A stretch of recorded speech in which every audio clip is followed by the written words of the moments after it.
Bonjour et bienvenue dans l'une de mes capsules TACAD. Je me présente Stéphanie Racine, experte en bon départ. Réussir son projet, c'est d'abord commencer par dessiner le plan de vos rêves.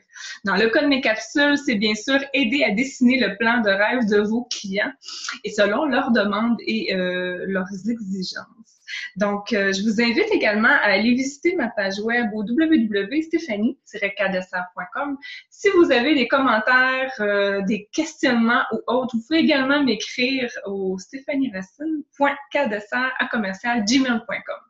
Vous avez, comme d'habitude, toute l'information juste ici derrière moi sur mon mur.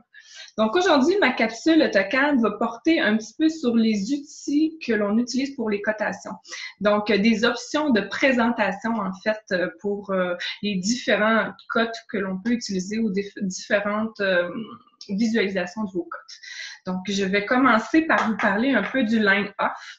Donc, quand on peut simplement, quand on étire notre cote, effacer ou plutôt retirer l'apparence de certaines lignes pour en découvrir d'autres. Ensuite, je vais aussi vous parler de l'alternate unit. Je vais également vous parler du leader qui unit la cote, le texte à la ligne de cote. Ça, je sais que ça a disparu un petit peu, puis il y en a peut-être plusieurs qui ne savent pas vraiment où aller chercher cette nouvelle information-là. Il y a 3 options qui s'offrent à nous. Ensuite, je vais vous parler également du background de nos cotes. D'emblée, quand on va faire un hatch, entre autres, dans une section, puis une cote est dedans, la cote va directement se dégager, le hatch va se dégager de la cote. Parfois, le hatch est déjà là, donc comment on fait pour juste pas avoir à couper le hatch, à faire un rectangle, tout ça. Donc, je vais tout vous montrer ça. Je vais partager mon écran. Donc voilà, donc ici on a un dessin de certificat de localisation, en fait un plan aérien. Moi évidemment, je pars toujours du certificat de localisation du client pour leur nouveau bâtiment, leur agrandissement ou autre. Et les certificats de localisation arrivent toujours en métrique. Le client aime généralement avoir cette référence-là dans le plan qui, moi, je travaille en pied-pouce. La plupart des clients également préfèrent travailler en pied-pouce parce que eux, ça leur parle plus. Le système impérial est plus en vogue ici au Québec.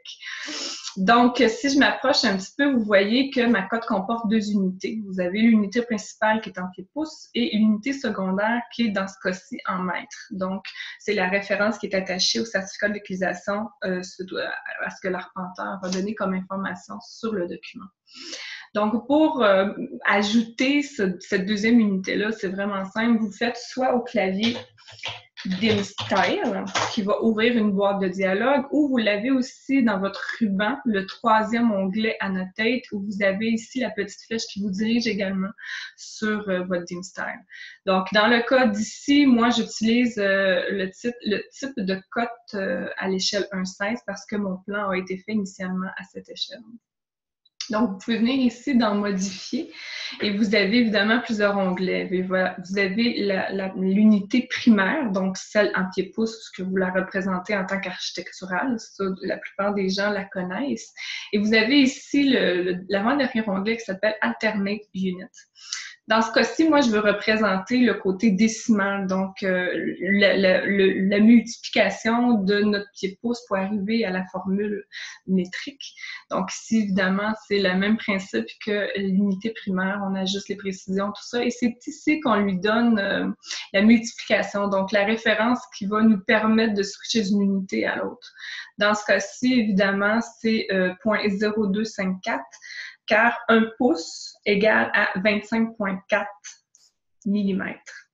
Donc, dans ce cas-ci, on est en mètres. Donc, évidemment, on divise par 100 pour avoir, ou plutôt par 1000, pardon, pour avoir une unité en dessous, donc pour qu'elle soit augmentée. Fait que ça, c'est vraiment le rapport entre le pied et le mètre. Moi, j'aime beaucoup identifier aussi au client qu'est-ce que représente la deuxième unité. Donc, ici, on pourrait mettre comme le préfixe, mettons, c'est plus ou moins. Et le suffixe, donc, qui va être après l'unité, dans ce cas-ci, moi, je vais identifier que c'est du métrique. On peut également, moi, je vous survole l'option, on peut également faire un placement différent, donc soit après l'unité principale ou en dessous de l'unité principale. Donc ici, on le voit. Fait que mon préfixe est le plus ou moins et mon suffixe est le métrique qui était déjà implanté. Là, ici, j'ai simplement modifié pour que ça soit en dessous. Donc, de ma ligne de cote, tu as le impérial qui est en haut et le métrique qui est en bas. Donc, les références se font bien. Si vous ne savez pas c'est quoi le rapport de vos unités, ben, faites des petites recherches sur Google ou envoyez-moi une petite question, je pourrais facilement vous diriger à ce niveau-là. Donc, si jamais j'ai des cotes qui sont comme ici, en plein milieu, évidemment, on colle jamais, c'est plus dans un plan de toiture qu'on le fait, mais c'est juste, par exemple, ici, que j'ai une cote qui est en plein milieu du dessin, elle n'est pas évidente. Je veux que, bon, la cote soit dirigée autrement, mais je sais pas trop quoi faire parce que dès que je la bouge, la cote suit, mais je veux que les lignes restent là. On peut évidemment déplacer le texte de notre cotation sans toucher à notre ligne de référence avec un leader. Je sais qu'auparavant, on faisait bouton droit de la souris, on les avait ici. On pouvait les modifier sans contredire et plus facilement. Cette option a changé, puis je sais que certaines personnes le cherchent. Ils sont vraiment tristes ou connaissent simplement pas qu'on peut modifier cette option-là. Donc, on fait un bouton de droite, propriété, et la boîte de dialogue de propriété apparaît. C'est ici dans l'option ou l'onglet Fit qu'on peut venir chercher le texte mouvement. Donc, vous avez trois options. Vous avez l'option où elle suit simplement la ligne de référence. Vous avez l'option où elle va être déplacée, vous le voyez ici à l'écran, qu'elle va être déplacée avec un leader. Donc, dès qu'on l'a déplacée avec un leader, on peut positionner notre cotation là où on veut bien qu'elle soit. Et ensuite, en dernier lieu, c'est sans leader. Donc, il n'y a aucune ligne de rattachement à la cote principale. Donc, ça, c'était une autre petite option de présentation que vous pouvez avoir. Ensuite, dans le secteur ici, on a évidemment un hatch qui avait déjà été mis pour représenter le chemin d'accès qui est en gravier. Donc, c'est sûr que quand on sort à l'impression, ça va sortir plus pâle, mais c'est étonnant. Parfois, on veut que le hatch soit caché. Il y en a parfois qui vont faire simplement un trim et qui vont enlever ce qu'il y a autour de la cote. Mais vous pouvez aussi, toujours en revenant dans votre dim style, vous pouvez ici dans le texte lui mentionner que vous voulez avoir un fill color qui est un background. Ce que lui va faire, c'est qu'il va complètement casser ce qui est en dessous vis-à-vis de votre texte. Donc là, ça vous évite évidemment, ici comme dans ce cas-ci, vous avez des choses qui passent par-dessus votre texte quand même. Vous pouvez sélectionner toutes vos lignes de cotation. Oh, celle-là n'est pas sur le bon layer. Et vous faites simplement un Draw Harder, donc un ordre de dessin, qui est le DR au clavier.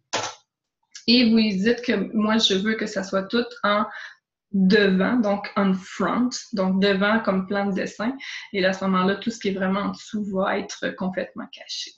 Donc, une autre option que l'on peut utiliser pour mieux représenter vos dessins. Puis évidemment, ben, on peut toujours, avec la ligne d'attache, déplacer vos cotes. Comme dans ce cas-ci, ça serait une belle option d'avoir un leader à notre cote. Donc, on peut faire aussi le fameux Match Properties, donc le MA au clavier, et sélectionner les cotes qu'on veut qu'ils soient déplacés. Et à ce moment-là, on fait juste déplacer la cote pour que la présentation soit plus jolie. Donc, c'est ce qui faisait le tour de l'alternate unit, le leader et le background. Dernière petite chose que j'ai à vous présenter, et je porte l'attention ici sur ma ligne de l'eau. La ligne de l'eau a vraiment un trait particulier, un style particulier qui est le style center. Puis quand on met une cote et que la ligne de cote de référence est dessus, ça camoufle le style de ligne qui est en dessous. Qu'on mette selon l'ordre du dessin, ça ne changera rien, ça va être à l'impression un peu plus pâle, mais ça va être caché. Moi, ce que j'utilise à ce moment-là pour enlever cette ligne-là, mais garder mon point d'attache et être capable plutôt que de le ramener tout simplement ici, c'est que je sélectionne la cote, je vais encore une fois dans les propriétés, et ici, vous avez les lignes extérieures 1 et 2. Dans ce cas-ci, celle de ce côté-ci est ma 2. Souvent, c'est par essai-erreur, mais vous avez deux options. Soit de la mettre off, et là, vous voyez que la ligne ici, elle disparaît. Donc, la mettre off, c'est tout simplement qu'elle éteint cette ligne-là. C'est la seule chose. Donc, encore une fois, la présentation est plus jolie. Ça ne coupe pas la continuité de votre ligne de l'eau. J'utilise cette option-là aussi dans le cas de ligne d'axe. pour représenter. Parfois, on va apporter une cotation plus proche pour aider ou quoi que ce soit selon la demande du client toujours.